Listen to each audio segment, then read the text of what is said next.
Chris are both there, but you just can't see them. Gotcha. I can see him. He's got a red thing around. Yeah, he's muted. He doesn't want All right. Look at that grin. Cheshire cat.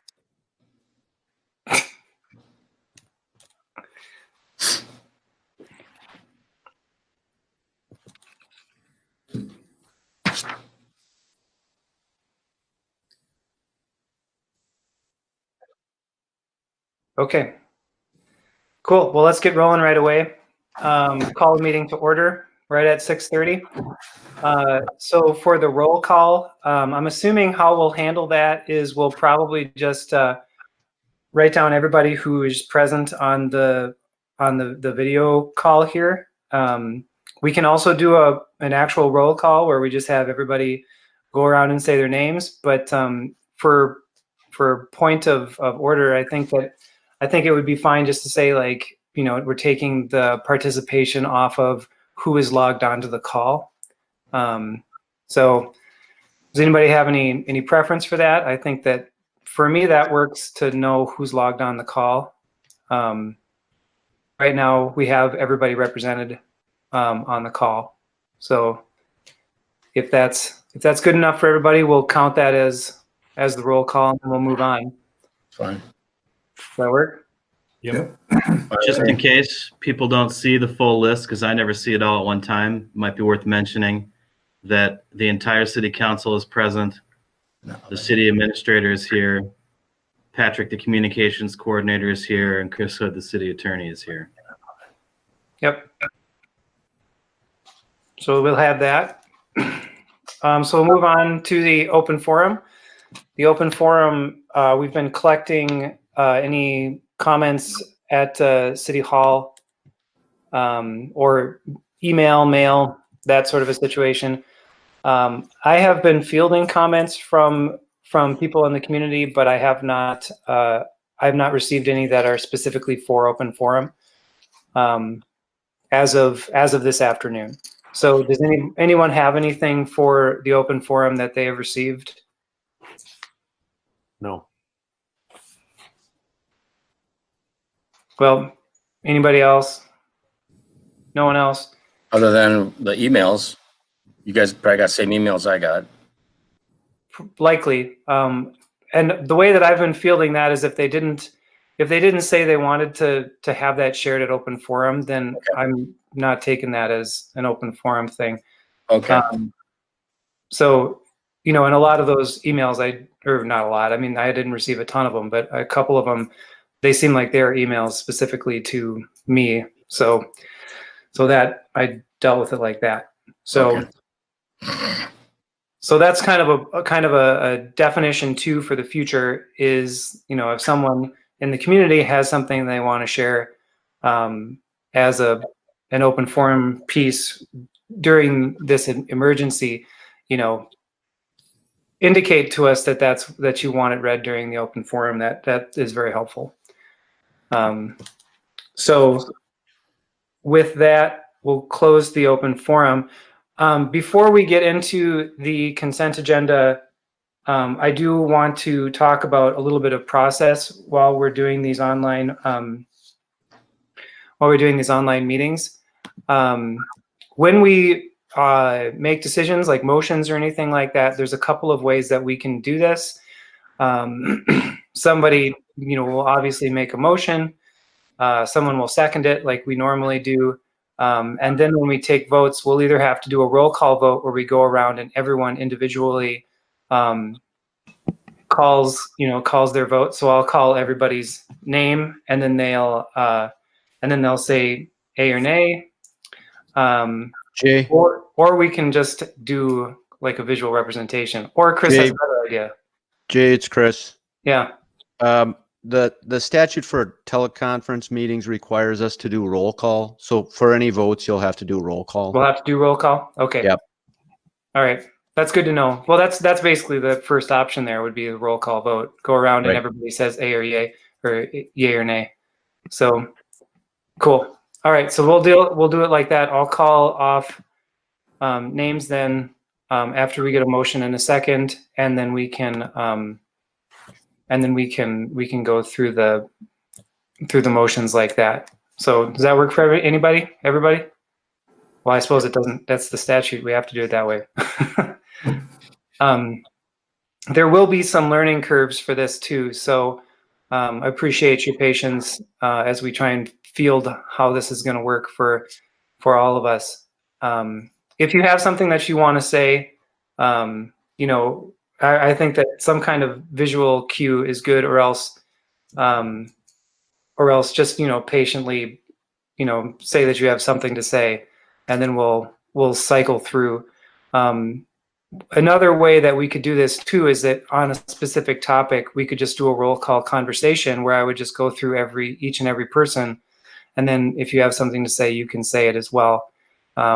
But I think that we can manage it more organically than that if we're patient with it. If that would make it more efficient to do it that way, we can certainly do it that way too. But this meeting is basically to catch ourselves up with where we're at, and also to practice the skills of doing a meeting like this. So with that said, I think that we should move on to the agenda and see how things go. Does that sound good for everybody? Yep. Okay. All right. So as per the indication of our last meeting, our agendas will be kept pretty short for these meetings. We will attend to business that we need to attend to, but really we're trying to manage this emergency and make sure that we're being responsible for what's coming our way. So with that said, we have a pretty limited agenda. The consent agenda has the typical 3 things on it: the current meeting agenda, the meeting minutes for the previous meetings, and then the payment of bills. So unless there's something someone would like to pull for conversation, I would entertain a motion to approve the consent agenda as presented. I would make that motion with the understanding that the liquor store conversation is part of the update. Yes, that's my understanding. So there's a motion by Kennedy, second from Moody. Any further discussion? Hearing none. Let's see. I got to do this. See, I'm used to just doing it the fast way. So I'll just go through the list from top to bottom as it's presented on my list here. So your vote, Councilor Moody. Yes. Councilor Swearingen. Yes, aye. Councilor Schulte. Aye. Councilor Kennedy. Aye. And I am also an aye. Motion carries unanimously. We move on to the next item on the agenda, which is the emergency status and update. So for this, I would like to hand this over to Mike to give us a summary of where we're at with that, at least at present. And then I do believe that the conversation about the status of the liquor store is as a part of that update. So take it away. Thanks, Jay. So everybody's probably aware that all of our city facilities at this time are closed to the public. We're still providing service out of City Hall. All of our public works and utilities departments are operating generally as normal, providing all the services that they normally do. The liquor store is currently closed. The library is currently closed, and the park is currently closed, both the office and the rental of campsites. Right now, all of our staff are able to either take leave as our policies dictate or report to work. We've got work for everyone to do, even in departments that don't have open facilities.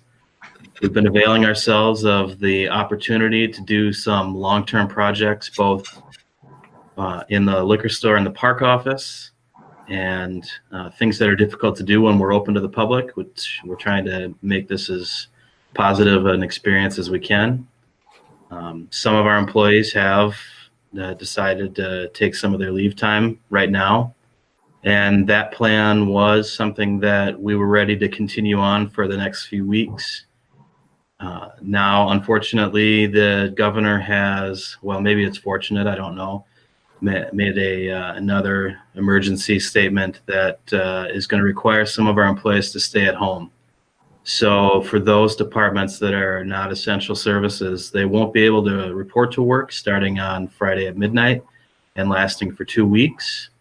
So that for sure means the library, and I think also the park, are departments that just clearly don't provide what is an essential service under the definition of the governor's declaration. All the rest of our departments are potentially still operating. Other than the liquor store, I think it's pretty clear that they all do provide essential services, and we do intend to keep all of our utilities and public works employees working and all of our city hall staff working. So let's talk about the liquor store first. Chris is not able to attend at this time, but he did send you all out a brief note earlier today talking about some of the plans that we're putting in place to reopen. I think that you can see how fluid the situation is because those plans we were putting in place were before the governor's notice, and now after we might have to adjust a little bit. But it was our intention to potentially be able to open sometime next week. We've been constructing some new facilities in the lobby area to prevent customers from actually entering past the counter. And the idea was that we would have an employee working the counter, dealing with the customers. They'd have a 6-foot separation from the credit card reader. What customers would be required to use credit cards. And we'd have a second employee working that would and grab the supplies that the customer is requesting. And we were going to limit that to one person or transaction at a time inside the building. That was our intention. We think that could have worked, but now we're seeing some of the grocery stores go to just curbside delivery. We've also been working with our point of sale provider to figure out if we can also do something like curbside delivery where we'll accept orders over the phone and only serve customers that are outside. So we think we've got good options to open sometime next week, perhaps Thursday or Friday. But now, given this governor's new order, I think that we have to decide, should that apply to liquor store or not? The order clearly says that folks are allowed to go shop for liquor. It's one of the exceptions that we don't have to stay at home we can go out and shop for liquor. So it seems like there's an implication that liquor stores are one of the essential services that are covered and those employees are allowed to work. But there's also some language in the governor's order that says that cities get to determine their own facilities, whether they're essential or not. So at this point, I'm going to open it up for questions and conversation, and then we can carry on with a few other points about the emergency. So it sounds like a lot of that decision about opening or not opening falls to the cities to make that decision. Am I interpreting that correctly? I saw the governor's, like the text of the governor's shelter-in-place order, and I got to read some of it, but I didn't have time to really process it for a ton of content. So I would appreciate, what's the take on that one exactly? Well, Jay, like this I is said, Chris. Chris, I agree with that. I'm sorry. I agree with that assessment. The city does make the determination about what is essential. I agree with what Mike said related to the liquor store as well. The governor's order seems to indicate that the liquor store sales are considered essential. And so I think, in terms of, making determinations, it really is up to the city to do that. And ultimately, violations are a misdemeanor and would have to be enforced by the county sheriff's department. And so, again, I think having some discussion with law enforcement would be good, especially in terms of what the city considers to be, essential positions. You know, the motion I made last week, you know, really had to do with, and that the full council supported, what had to do with the health of our employees and the public. And, you know, I know that Chris has put some thought into this, and obviously, you know, he's concerned about his employees and the public too. And I'm just wondering, you know, if we've gone far enough with allowing people to come into the store, or if we need to think about, you know, more rigid requirements to make it safer for our employees and for the public to utilize the liquor store.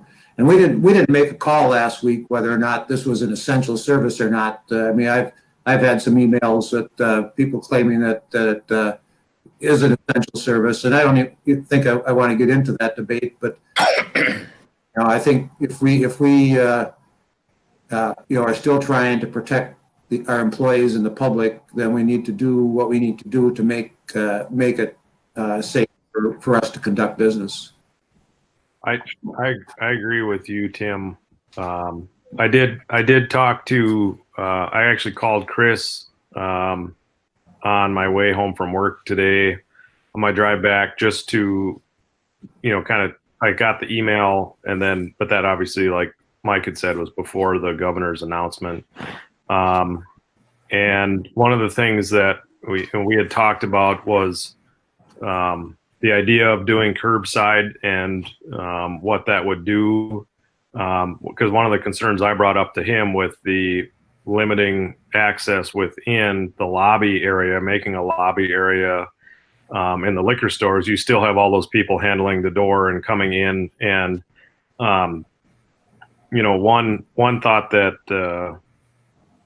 we had, well, a couple points, I guess, it would help staff.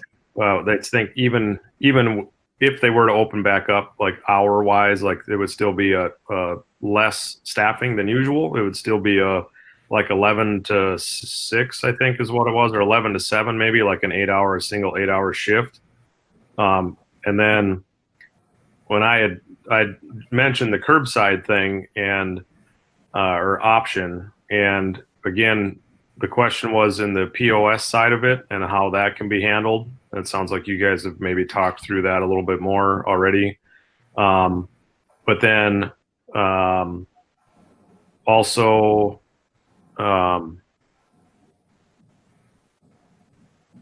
well, yeah, I guess I don't remember what the other point that we were trying. Well, it would eliminate that interaction even within the space, and you know, if nobody can come in, then I know what it was. It was the idea of how hard would it be to add. I'm assuming City Hall itself has multiple phone lines. Like, how hard would it be to transfer one of those over there? I noticed even today we did actually call groceries in. I mean, it's pretty smooth, really, but you know, you're supposed to call when you get there, and you know, I'm assuming other people were calling in grocery orders. You know, so if it's the liquor store itself only has one phone line, I'm not sure how hard it would be to set them up with a second line, so that if there's, you know, a phone line for placing orders and a phone line that you call when you pull up outside. And I don't know how much into the weeds some of that logistical stuff we need to get into as a council, but I definitely feel like I'm not as interested in trying to like make it happen, especially with the what's happened today with introducing the public back into the facility for the sake of staff and for the public, but would like to try and figure out with those few things, POS and potential phone line, the system that it would take to do curbside. That's me. I think those are all good considerations. Have we put thought into those things? Or Chris, is there any legal reason why we wouldn't be able to implement those things for the liquor store itself? No, there's not. You can do as long as the point of sale is, you know, from within the licensed premises of the liquor store, then you could have curbside. There's even the possibility where you could do deliveries is an option as well. I don't know that you want to go there in terms of doing deliveries, but that is an option as well. So what you're talking about is certainly falls within the realm of being legal. Okay. Mike, have you had that conversation, or what have you discussed any of those things, or adding a phone line or any of that stuff? There's a lot of things we're talking about, of course. So I don't think it's necessary or helpful for the council to get too far into the details on that stuff. I think staying at the level of whether you want people in the building or not at all is probably good enough. Our intention right now is to try and find a way to do curbside, but there's some fairly significant logistical issues still to work out. Not the least of which is one of the primary things that we do there, which is ensure that folks that are purchasing are of age. So it's hard to get through an entire transaction and as a thought exercise where we're checking IDs and not putting anybody at risk. But other places are doing this, so we're also in contact with other facility owners and other municipal stores trying to figure out what's working for them and not. And I think we'll probably be able to come up with a system that'll work for us. I guess I would like to see us find a system and put in place. I won't get into the essentials of what we think is or isn't, but I do believe that the liquor store is a primary source of revenue. And I think that we need to be able to keep that revenue coming in when we have employees that we're still paying, when we have health insurance and benefits that we're still paying, and people who probably need those checks. I know they have leave, and I know that there's some things in place by the government to try to help out small businesses, municipalities, and people, but those things are not happening yet. And if somebody runs out of time or doesn't have a paycheck, that could mean not having food on their table. So I would like to see us move forward with something as quickly as possible, even if it's only to accept phone-in orders and they come in to pick it up, show their ID, use their debit card, and are out the door. I don't worry too much about the handling of doors. I have gloves, I have mittens, I can put those on when I go in the post office. Most people, I think, are coming around to using hand sanitizers when they leave places or getting back to where they need to be to wash hands, whatever. And some people just are saying, hey, it is what it is. I don't want to make those choices for people, but I do think that we should offer some sort of. I agree with you, Kelly. On the nature of the liquor store itself being open, I do think that having the liquor store closed is problematic for a number of reasons. I have received some comments from people in the community who are saying, like, hey, now if people need to get liquor or whatever, they're going to have to drive farther to get it, which kind of defeats the purpose of having a shelter in place. My big concern is, and I think that the decision for the council to make tonight is whether or not we want people to be actually entering the liquor store building itself, or if we want to pursue doing curbside only, because then that gives some direction to the liquor store manager about which route to be going down. So that I think is the decision that we need to focus on right now, unless I'm reading the situation wrong. I'm not sure that you need to make a decision about that at all. If you have a strong position on it, you're certainly welcome to share it. If you don't, Chris and I will figure out the best way to move forward with the safety of the employees and the public in mind. What does that timeline look like?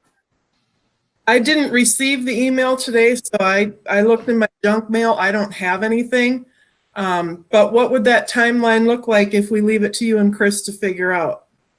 What he indicated in his email was that late next week, so prior to next week's like Thursday or Friday of next week prior to the following weekend. I guess I struggle with that a little bit, considering other places have managed to stay open, other municipalities, and are making things work. I know ours is small, but I look at even, it's not municipal, even Lutzen managed to do some things. Tofty Market is managing. Is there any way to move that timeline up at all for people? It's hard to say. I mean, we can move as fast as we can if that's what you want us to do. Based on your last week's meeting, it seemed like there was a desire to have a period where we weren't open at all. And maybe I just misread how long you thought that ought to be. If you want us to be open as soon as we can, you let me know.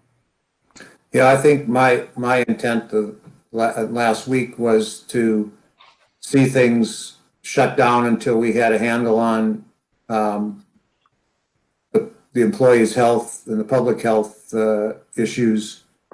And if those issues can get resolved, whether it's in-house shopping or curbside pickup, and I think we've seen what's happened at the grocery stores, and the curbside pickup seems to be the way to go to address the challenges they were having. And my experience going to the grocery store is that too many people and there was too much close contact, and I think that we would have a real problem trying to do the same within our building. And I really do think it's up to Chris and you and his employees to figure out how best to address that issue of safety. But I think that once that's done, if you can figure it out, and if you could even set up a system where that people can call in for an order and can be delivered to the curbside, if it can be done sooner than the end of next week, I'm fine with that, as long as we are confident that we're protecting our employees and the public. Yeah, I think that's the whole point, right? The whole point is to protect the public and the employees, and to make the services of the liquor store available consistently and in a way that people understand. So to me, if that means if we need to take till next Thursday to get it right and to make sure that when we open that people understand what the situation is and that we've checked all the boxes, so that we can keep the product safe, keep the customers safe, keep the employees safe, then I think that's time well spent. If we can do that sooner, great. I'd leave that decision up to Chris and Mike and the employees to figure all that stuff out and make sure that that the structures are in place that they feel comfortable with and that meet all of the guidelines that are being put forward to ensure or promote safety with this thing spreading. If it happens sooner than that, great. I'm not gonna oppose that, but I also think that if we need to take the time to do it the right way, so that we don't have to close back down or that we don't have to worry about having our employees get sick, then I would say I'm fine with the timeline. I don't know what everyone else thinks about that, but that's my take on it. Yeah, I think I agree with what Tim had said. I mean, I think the way that I had addressed or thought about the motion from last week was the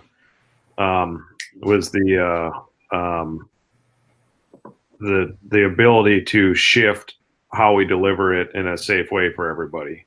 So, of course, it's maybe changed from what you guys had talked about from last week to this week. So maybe you have to put a little more thinking into it. But I think that if we can get it opened up, the sooner the better. And Chris says that's Thursday. the best he can do, that's great. But if he says, well, no, actually, this is easier than building blockades and trying to figure out how to move point of sale or do whatever else has to happen, then, and it can be done Tuesday, then great. I think it's, if we're allowed to do it and we can do it safely, I think that it's our responsibility to do it. Anyone else? Thoughts on that? No, I agree with you, Mayor and Kelly. I know Chris is doing some painting in there, and I think that's one thing he said when they're done doing some of these things, they'd be ready to implement some kind of a program that he was thinking, and that what he sent in his email. So he didn't think it would be till probably later next week, but maybe it'd be sooner. I don't know. It just depends on what they're doing in there right now. But I just think some type of way to reopen and to do it safely and that's going to function, I think, is important. I think, having the only liquor license in the community, I think it's somewhat important to, seriously look at reopening it and doing it right. That's just my take on it. Mm-hmm. Okay, I hear what you're saying. We will work on that. Let's transition this discussion a little bit, and we'll continue with the liquor store to help understand some of the other issues associated with this. If our intention is to do curbside delivery, then that's good because we'll still have some of those longer term projects inside to work on, which we're going to need to do because some of Chris's other strategies include limiting the hours that will be open and limiting the number of employees that are in there at the same time and keeping teams of employees together so that we don't cross-contaminate too many of our employees working there. What that means is that we have a lot less hours where we need clerks working as clerks. And if we don't have other work for them to do inside the building, then it presents us with a real challenge. So it's a good thing that we do have a lot of other inside projects we can keep them working on. That'll keep us going for a few weeks for sure. And we can keep that commitment moving. That won't be the case for the library or the park, where we did have good lists of projects for folks to work on while the facilities were closed. Now those employees will not legally be allowed to report to work for the next couple of weeks. And we have to figure out what we're going to do about that. Do you have any suggestions? I mean, for me, this is completely brand new territory with the, with the governor's order being put out there. I mean, it's completely new to me. I don't. So what the policy we had with all of our employees before the governor's order was that there weren't any layoffs, that anybody who wanted to work, we had work for them to do. That's no longer the case. We're not even allowed to have them come to work anymore. They're not legally allowed to report to work. So we can't continue to offer them work in exchange for money, which means they're either going to be forced to use leave, or they're going to be forced to work unpaid, or we're going to have to figure out some other kind of policy. One of the benefits of our previous plan was because we have so many different types of employee groups that fall under different circumstances, it was a real luxury to be able to tell everybody, you still have work here, your job is secure, your paycheck is secure. Now that there's this order in place, we really start to split up into groups of people who are going to be required to continue to work and groups of people that are not allowed to continue to work, and to treat them the same way is impossible at this point. Do we know, or do you know at all about how the unemployment issue would affect some of these employees? I mean, if they were laid off or put on furlough, or something was done where they, rather than working without pay, that they could file for unemployment. That's something worth looking into. I mean, I know that the federal government has made some changes to certain things, and the states offered up some different programs that are going to potentially provide financial relief to some of our employees who may not be able to work for the next 2 weeks. It's hard for me to know for sure how well that's going to work. I mean, I think at least we should avail ourselves whatever programs that are out there to help or benefit our employees if we do have to, if they have to take time off without pay.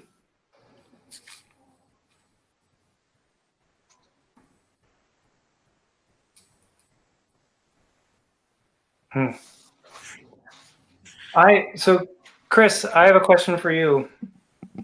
I'm just looking through the language right now of the governor's order, and I'm trying to find that part where it says that the local municipal governments and such can make their own call on things like that, or on some of this. I'm assuming that doesn't have to do. That's only really for like liquor stores and or other government services like that. That doesn't. Does that bleed over into other city-run industry, or not industries, city-run organizations or activities, anything like that? Because, yeah, go ahead.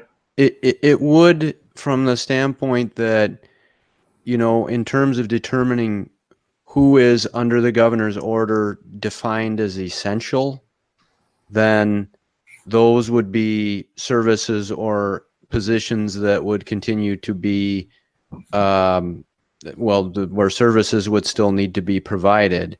For those that don't fall into that category, and the state's estimate was that 80% of jobs would fall into the category of being essential still under the governor's order. And so, in terms of those city jobs that do not qualify as being essential under the governor's executive order, then the city's going to have to look at other options, like Mike has been talking about. I mean, obviously, these employees could, take whatever paid leave they had. Obviously, if there's, some sort of furlough, my understanding is that, and again, I haven't looked into this specific issue, is that there is, an enhanced unemployment compensation component that is supposed to be in place or going to be put in place to deal with this type of a problem.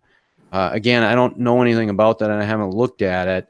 The only other issue too would be, whether or not, as part of a furlough, whether or not that could, be deemed to be some sort of paid administrative leave. I don't know the answer to that question yet, though, and I think that's something that I'd have to run by our labor and employment attorneys in our office and see what they think. I think, like all of this is so rapidly changing, and it's hard to understand, really what these programs might offer. But it does seem like the unemployment is one that's been talked about for almost a week, and I've seen a couple different ideas about it. One where it would be immediate benefits, one where they would be enhanced benefits, and I mean, I'm certainly not an expert and don't have firsthand knowledge of how it would work, but I mean, I think it's one avenue that I think we should explore quickly to see if that's a means that would provide relief to employees that would have to take unpaid leave. So we currently don't have a structure in place to really deal with this beyond the paid leave structures that we have for our employees. Is that correct, Mike? We do have, most of these employees are going to be covered with our union contract. And there's language in our contract that talks about layoffs. There's language in there that talks about the leave that they're entitled to. So those structures are in place, but they weren't designed for a circumstance like this. And I don't think they serve us very well for a circumstance like this. So has anybody had a conversation with the union representatives to talk about that contract and any obstacles that that might present to employees getting unemployment? That particular conversation hasn't come up. I've reached out to them multiple times to keep the union up to date on what our intentions are with the employees. But obviously what I've told them is not necessarily going to be true come Friday at midnight, because there will be some union employees that I won't be able to offer work to for 2 weeks. So tomorrow we'll have to pick that conversation up again in a slightly different tenor. Right away when this started, the union, most unions sent out a request of all their groups that we offer paid leave to any employee that we send home because of the COVID-19 situation. And we didn't say yes or no to that because we didn't need to. We weren't sending anybody home. So I think it's probably, well, I shouldn't say that it's safe to assume. Nothing's safe to assume right now what's going to happen. But I can anticipate that we're not going to get another more severe order than the shelter in place order, imminently. So I feel like our first priority should be to get in touch with, like Chris said, get in touch with the labor attorneys, and get in touch with the union to make sure that we understand what the options that we even have are, as far as the new rules that are coming from the federal government and from the state. If I feel like we're a little bit behind the curve on this, because we didn't anticipate that there would be a shelter in place declaration that would impact us like this. So one of the questions I have, I guess, that rides on that, I don't feel like we're not gonna be able to find a solution. I feel like we're gonna be able to find a solution that works, so that our employees can be taken care of during this time. But I'm curious as to if there's anything that would block us, from retroactively doing any of this stuff. I mean, I don't really understand completely how unemployment works either. I'll admit that right away. But is there some way that if we don't get this figured out until next week, we can have it retroactively impact to when, to Friday when this actually starts? That we have some ability to do things like that. We don't have the luxury to wait until next week to make some decisions. We have to tell our employees something really tomorrow. And I'm not telling you all have to figure this out tonight. I don't expect you to be able to. I'm just trying to let you know where we're at. And this is one of those things that is changing so quickly, which is why you put the emergency order in place when you did, because we're going to have to make some decisions outside of the context of city council meetings. But you do have an opportunity now, if you've got a particular direction you want us to head, to steer us that way. I know that my own household just had the experience of potential exposure. And so when I contacted my husband to tell him, he had to contact his employer, who then sent him home immediately. And he doesn't have a lot of sick time or any benefits. So he's got some things, but they told him not to worry. They would cover him for up to the 14-day period if he had to stay at home.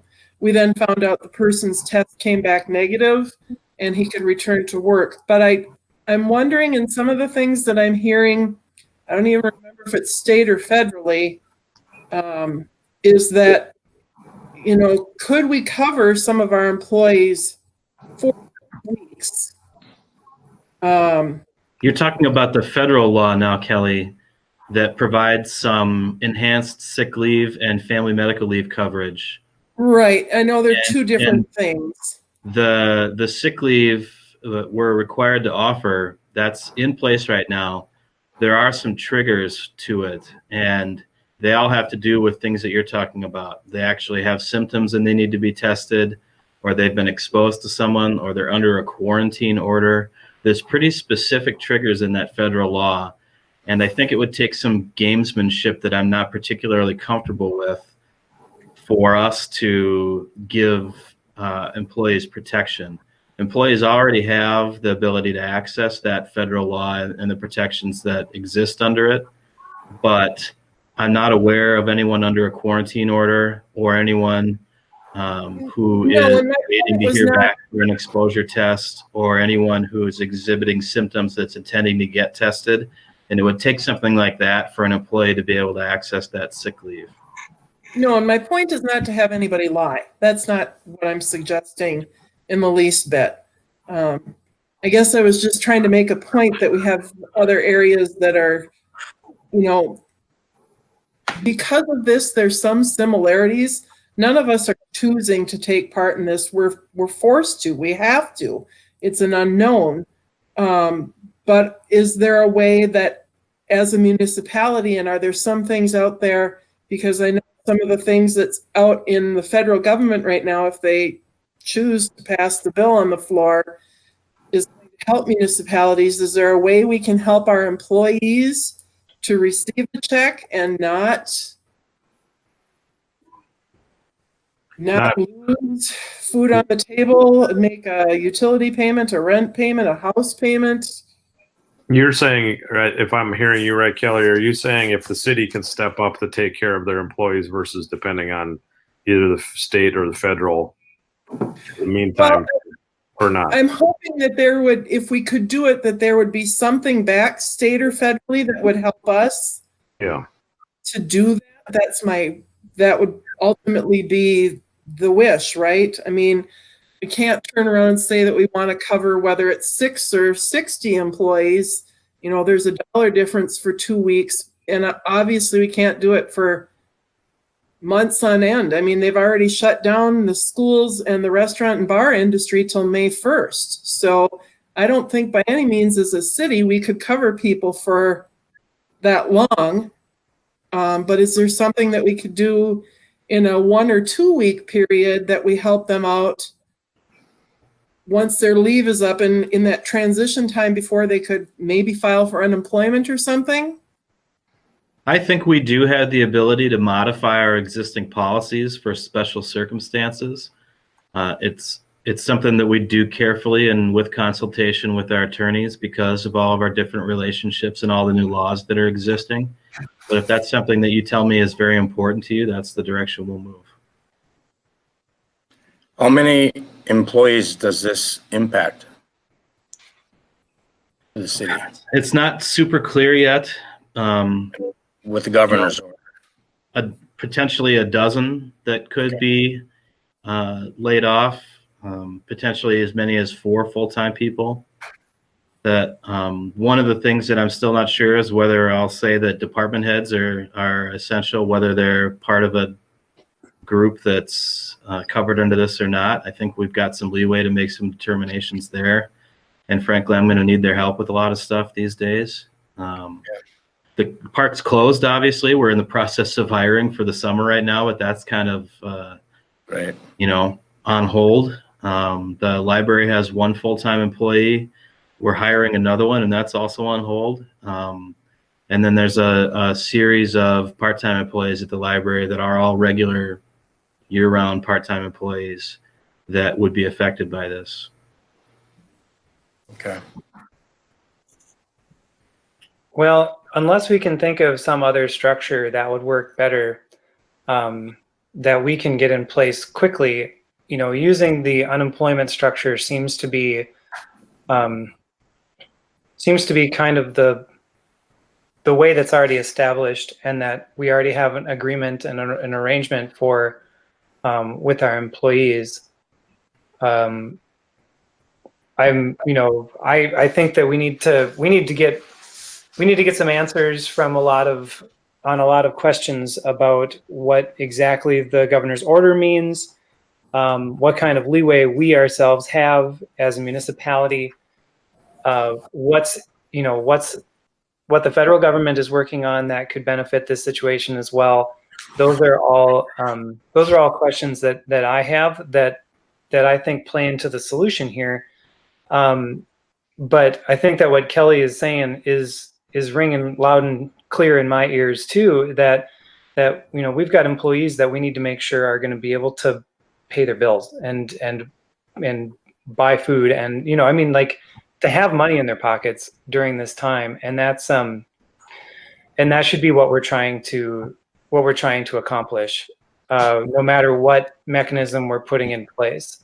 So I mean, that's what I heard you say, Kelly. I don't know if that's exactly what you meant or not. It is. I also, I'm thinking, and I know Mike said we have potentially 4 full-time employees this could affect or whatever. So if worst case scenario, we lay employees off, do they then lose their healthcare benefit as well? I believe they probably would. I don't think they need to. I certainly wouldn't recommend that. Part of this conversation that's really bothersome to me is the idea that we're talking about the library as a non-essential service.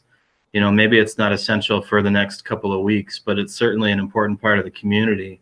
Right. And if something happens where our staff are not taken care of over the next couple of weeks, then we're not going to be able to provide that service in a month. So we have to figure out something there. The whole idea of unemployment is a little bit tricky for us, where we're basically self-insuring our unemployment. So we end up paying for most of the benefit that our employees take. And we do have a lot of seasonal employees that currently access that system. So it may actually not be a financial benefit to the organization to just send everybody home and have them make an unemployment claim. That's something we'll have to figure out.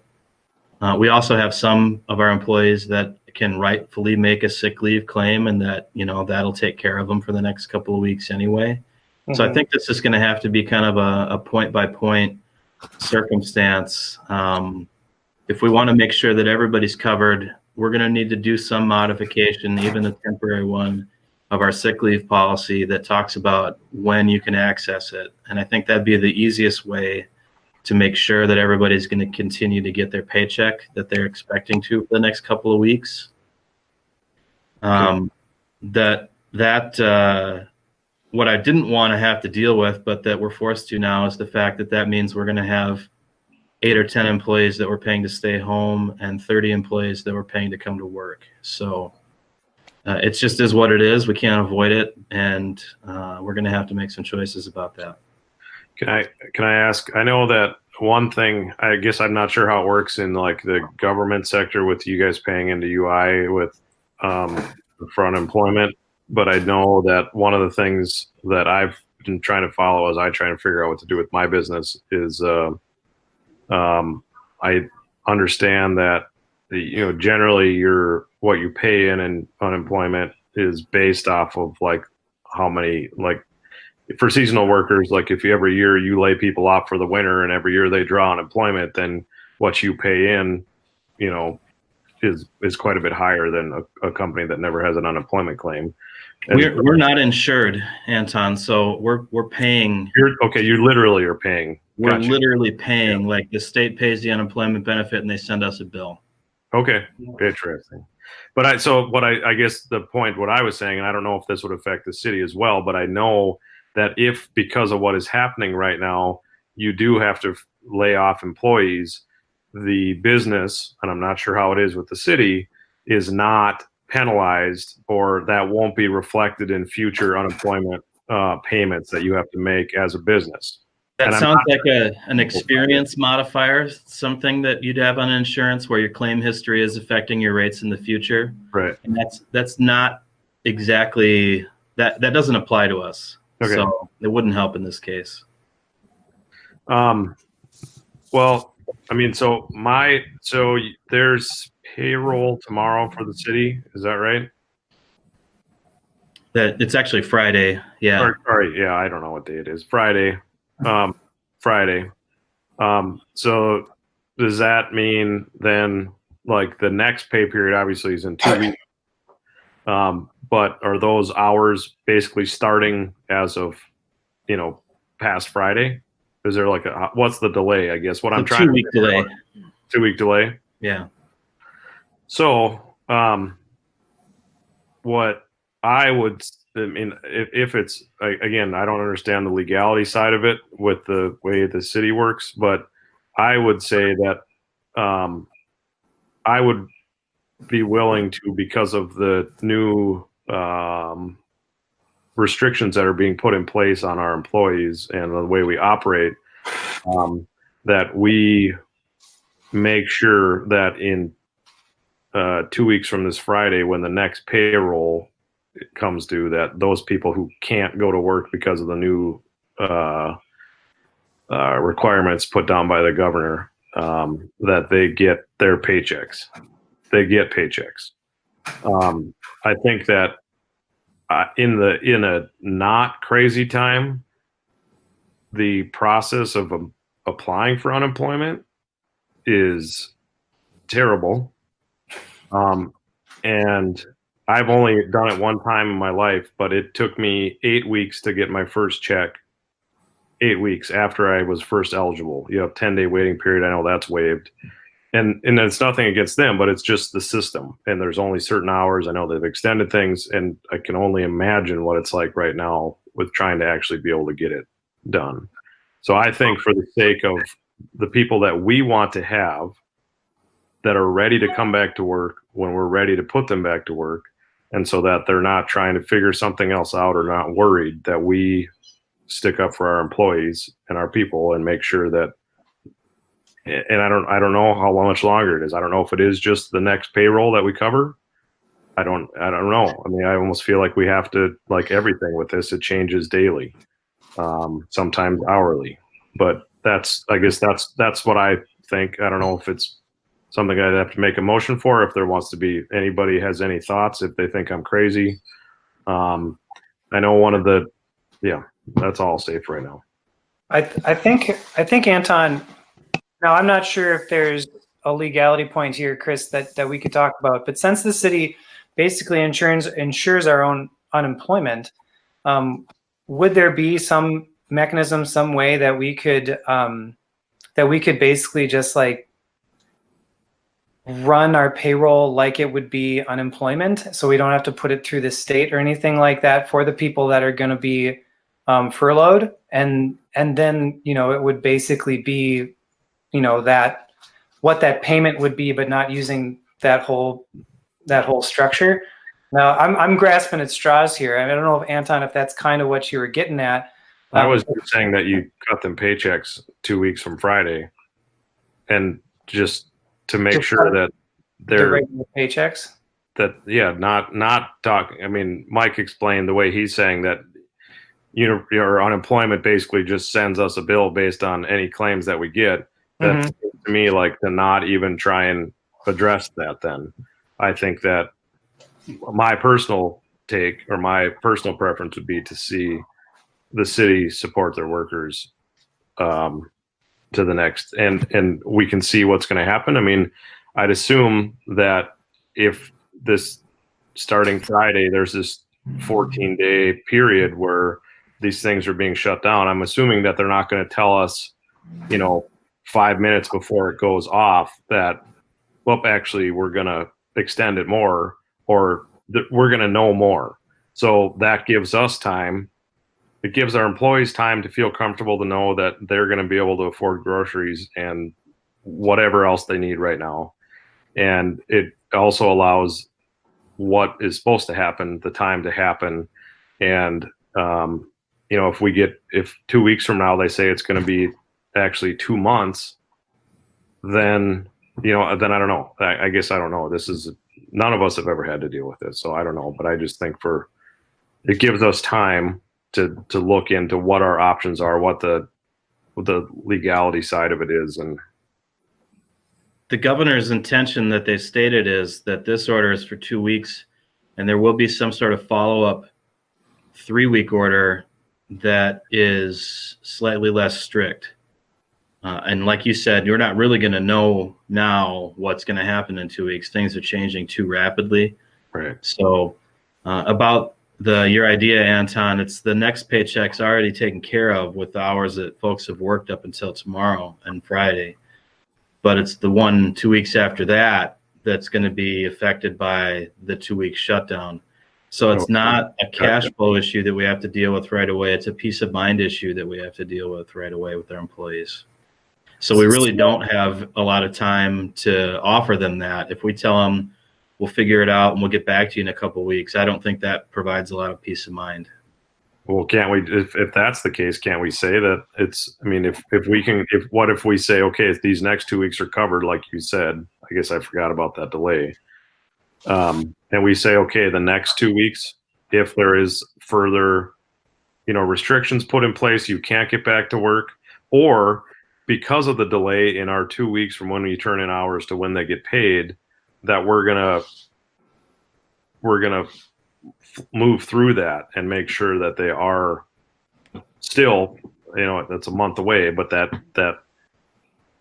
Well, what I hear you saying, Anton, then is basically we want, as a city, you would like us to run payroll through April 24th. And that would bring a 2-week period where people could be Not working. furloughed, laid off, have to stay at home, whatever term you want to use. But Right. we cover people through April 24th. And I'm not opposed to that. My other thought is, because this is an ever-changing monster every day, Mm-hmm. we as a council need to maybe have meetings weekly right now for an update, or how do we keep up on all of this together and make motions to protect our city, our community, and our staff? And by protect, not only physically, through hand washing and away from germs, but to make sure that people are doing okay, have what they need, and get a paycheck out to them. I think it is hard to react this week we happen to be back to back because of the delay, but I do agree with you, Kelly, that the way things are moving, I was only on that one call last Wednesday. I haven't listened to any of the other those other phone calls. I don't know if that's something, I don't know what that does for open meeting if we all listen to that meeting. The emergency management stuff. Oh yeah. And I don't know how often those happen either, honestly. But I would say that it seems like weekly meetings. I don't know how hard this kind of seems like. We're all not really supposed to go too far. We all should be within internet service. This seems pretty easy. Yeah, Patrick, you did a good job setting this up. Yeah, I do think though that trying to deal with our employees and making sure that they're taken care of, in an appropriate way. Both from the side of the public and from their concern too. I think it's important, and trying to figure this out the best way forward. And I don't know that we have a lot of options. I suppose we do have a lot of options, but these programs that the state and feds have been talking about, whether they would be of any benefit to the city and help out the situation if we kept our employees on, or we had to lay them off and they could receive some benefit either through the state or the feds. I think we need to take a look at all those possibilities and figure out what makes the most sense. This is a challenging situation for us and for our employees and for the community. And, I think we want to do well by our employees because, they work hard for us, and, they're going to have to come back and put the pieces back together too. Shutting down a business, we've seen with the liquor store, you shut down the business, starting the business back up isn't as easy as shutting it down. It takes time now to put that back together. Same is going to be true with the park and the library and all the other departments of the city. So, I think we need to make sure our employees are taken care of, and we do whatever we can, but we need to take advantage of those programs if there are programs out there that that could benefit us. Okay, I see two things that we're talking about here. The first one is the request to have weekly meetings. I think that, the way that I feel about this, when we when we declare the emergency, that gives us the ability to have additional meetings if we see fit. I think that with the nature of this changing so fast and with the information that we need to gather, I think that it would be frugal for us to do that. I mean, that's just me saying that. I've heard that echoed from a couple of you.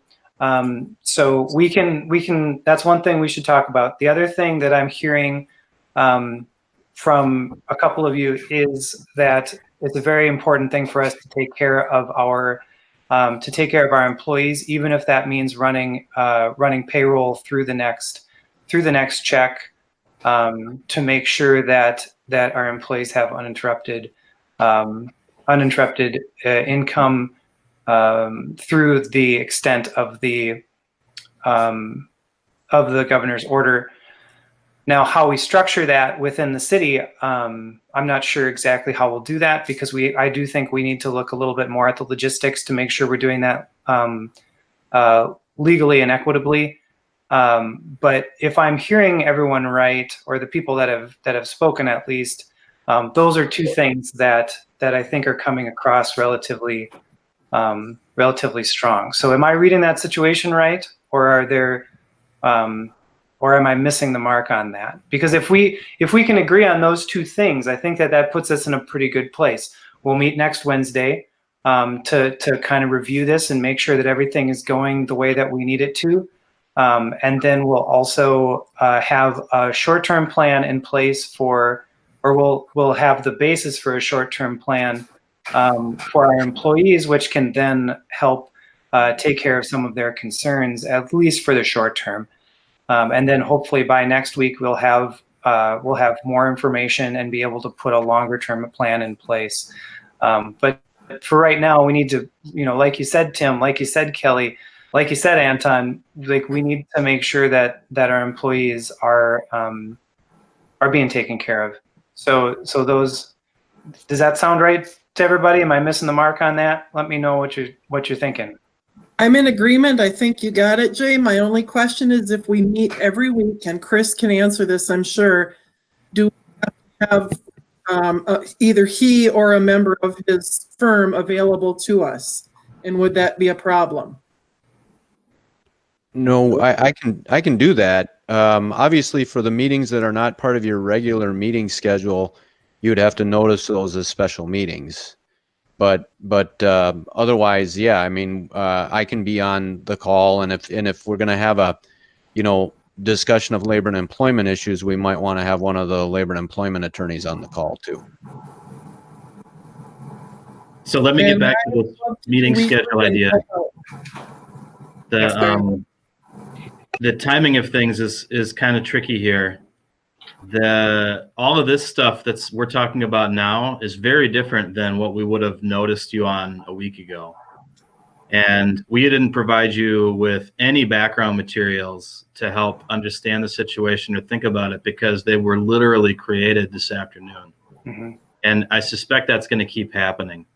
So I would appreciate, and I do appreciate, your willingness to meet more often, because I think every once in a while we'll just need a course correction or idea that we're doing the right things. But the decisions are going to need to be made even faster than weekly council meetings is going to allow it to happen. So for instance, when Anton's talking about next paycheck, what we really need to be talking about is not the next paycheck, but the next 2 weeks of our employees' work schedule, which starts on Saturday. And we need to have an answer for them of what our intentions are before Saturday. And, we can't even figure it out tonight, even if we wanted to, because they're just too complex legal issues for us to come up with a good plan. But we will be doing that tomorrow. So I'll be working with Jay, and I'll be working with Chris and his staff to come up with what's a good way to do what you're telling me you want, which is to make sure our employees are going to be compensated for the 2 weeks, whether they're required to come to work or whether they're not allowed to come to work, and we'll figure something out. Sounds good. Yeah. Yep, that works. Do we need to make a motion on that? Or just that's the direction?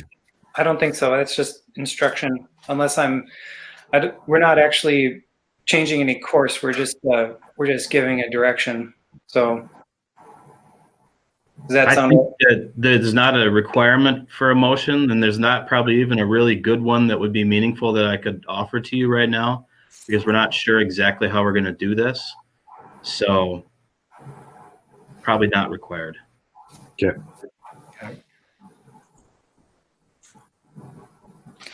So that seems to answer those questions. I think that we've made our intentions pretty clear through the conversation in the meeting of what we're seeking to accomplish for our employees and also for providing the service to the community. So is there anything else that we should discuss in terms of the emergency?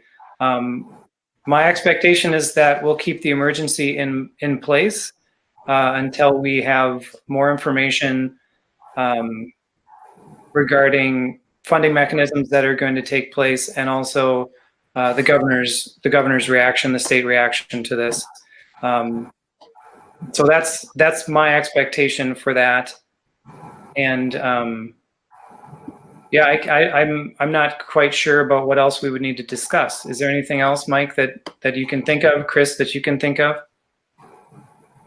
I don't have any other updates regarding the emergency, which is what we put on the agenda. Since this is your regular meeting, let's talk a little bit about your plans for additional meetings.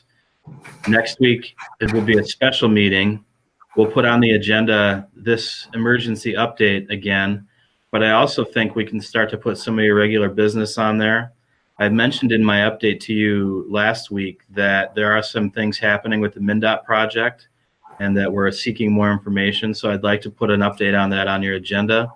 And I'd also like to put an action item on your agenda. We did get our change order number 1 from MnDOT that talks about the removal of the stormwater treatment structures from the project that requires action by the council. So I'll put that on your agenda for you to consider as well.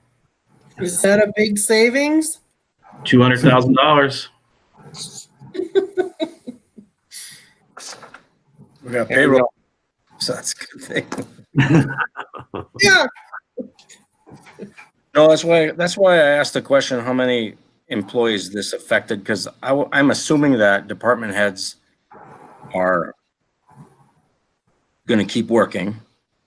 And I don't think with the governor's orders, it really affects a whole lot of employees that add up to a lot of money. So I'm kind of siding along the lines with Anton. Hey, you know, let's keep these people paid because they need to be paid. And then, you know, maybe you guys got to work out the details on it, whether it's right or wrong. I'm not sure, but I just don't think it's going to, you know, impact the city a whole lot financially for some of these employees, especially if there's some of them are part-time. You know, from what I understand, it affects the library, it affects the park. We're not really hiring yet at the park. I mean, we're probably going through the motions of finding people, but we're not actually cutting paychecks yet. When we get into May, we will be, but we know better. You know, so that's just my opinion. I think it's move ahead with the plans that were talked about tonight. I think it's important. I think that's a pretty good summary of the situation, Craig. So, okay. Didn't anybody else have anything else? Will that meeting next week be, we're looking at Wednesday? So if we go to weekly meeting, Wednesday, 6:30? Yep, I think so. I mean, that just seems to be an established time for us. Okay. So that can certainly work. Does anybody have anything else? Not for now. Not for now. On the topic of the library, we had our library board meeting. We don't need to go through, you know, our staff and counselor updates unless you guys really want to or have something important to say. But at the library board meeting, we were informed that our library made 5-star library again for the 11th year in a row. So that's just that's just another thing to talk about how important that resource is for our community.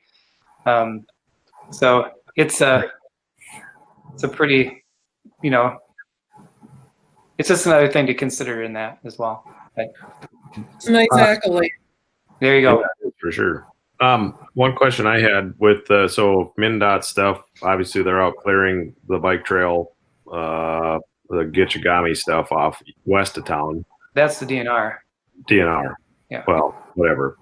But I've seen KGM stuff around. Like they're putting flagging in on the right of ways in town, and so they're obviously still rolling. What about the DNR project down at the rec park? I had a little bit of conversation with a few different contractors as far as the dog pound goes, and actually a willingness, it sounds like, to basically recognizing the asset that is, to take care of like the labor side of it, and a bunch of materials, and trying to work together some sort of group of people to volunteer to basically build that at no or less cost. So anyway, just throwing that out there. I don't know where that's at with the project down in the park, where things are, if that's still planning on moving ahead. And we don't have to get into it, but maybe we just throw. I'll add it to my list of things to prepare an update for you on. We don't have a live update on that project right now. So As far as I know, everything's planning on moving ahead, but it wasn't going to be moving ahead this summer. It's next summer. So next summer. Got it. They'll be starting to prep this summer, and that's the timeline we put in place for relocating things is this summer. Okay. So I think it's great if you want to keep working on that, and if you need any help or want to give me an update offline, that'd be great. Okay, I will. Cool. Does anybody have anything else?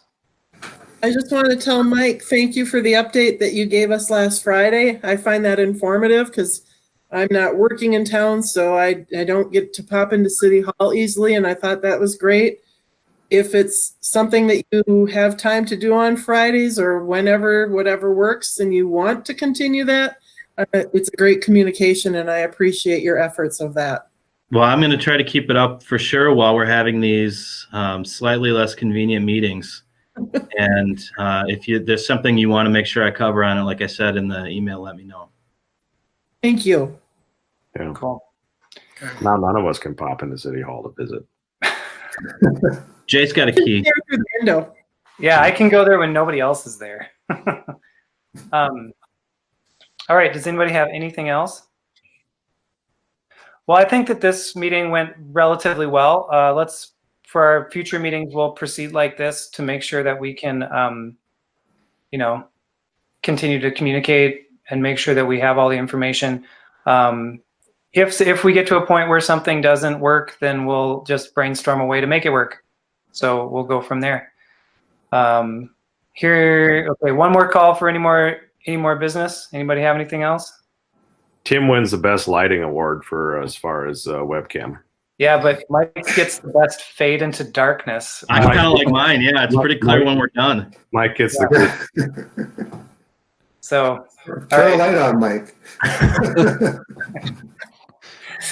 I'll bring a candle next time. there you go. Okay, good. I don't know. I think Chris's lighting is pretty good too. But all right. So hearing no more business, we'll adjourn. So thank you everyone for putting up with the e-meeting, and we'll keep working on this stuff next week or before. Okay. Good night, everybody. Good night, everybody. Stay healthy. Bye. Bye.